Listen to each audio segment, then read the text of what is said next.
2 দিন পরেই জাতীয় নির্বাচন। এরই মধ্যে ৩ পার্বত্য জেলার দুর্গম এলাকায় হেলিকপ্টারে করে পাঠানো হচ্ছে নির্বাচনী সরঞ্জাম।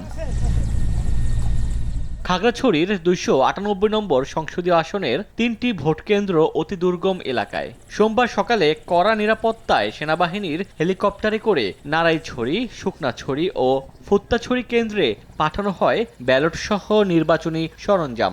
জেলা নির্বাচন কর্মকর্তা জানান, নিশ্ছিদ্র নিরাপত্তা নিশ্চিতে 2 দিন আগেই হেলিকপ্টারে নির্বাচন সংশ্লিষ্ট কর্মকর্তা ও আইনশৃঙ্খলা বাহিনীর সদস্যদের পাঠানো হয়েছে দুর্গম এলাকার ভোট কেন্দ্রগুলোতে। এদিকে জাতীয় নির্বাচনে প্রার্থীদের ব্যালট পেপার ও গণভোটের ব্যালট হস্তান্তর প্রক্রিয়া সম্পন্ন করেছে যশোর জেলা রিটার্নিং কর্মকর্তার কার্যালয়। কেন্দ্রীয়ভাবে ছাপানো ব্যালট পেপার প্রথমে জেলা প্রশাসকের তত্ত্বাবধানে সংরক্ষণ করা হয়। এরপর পুলিশ ও আনসার বাহিনীর নিরাপত্তায় ব্যালট পেপার উপজেলা সহকারী রিটার্নিং কর্মকর্তার কার্যালয়ে হস্তান্তর করা হয়। জেলার 6টি সংসদীয় আসনের 8 উপজেলার সংশ্লিষ্ট কর্মকর্তারা জেলা রিটার্নিং কর্মকর্তার কার্যালয় থেকে ব্যালট বুঝে নেন। খুলনায় নিরাপত্তা নিশ্চিত করে ব্যালট পেপার সংশ্লিষ্ট উপজেলায় পাঠানো হয়।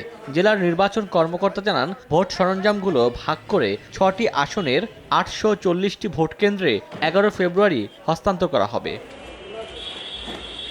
এছাড়া ফরিদপুরে কঠোর নিরাপত্তায় সংশ্লিষ্ট সহকারী রিটার্নিং কর্মকর্তার প্রতিনিধির কাছে ব্যালট পেপার হস্তান্তর করা হয়।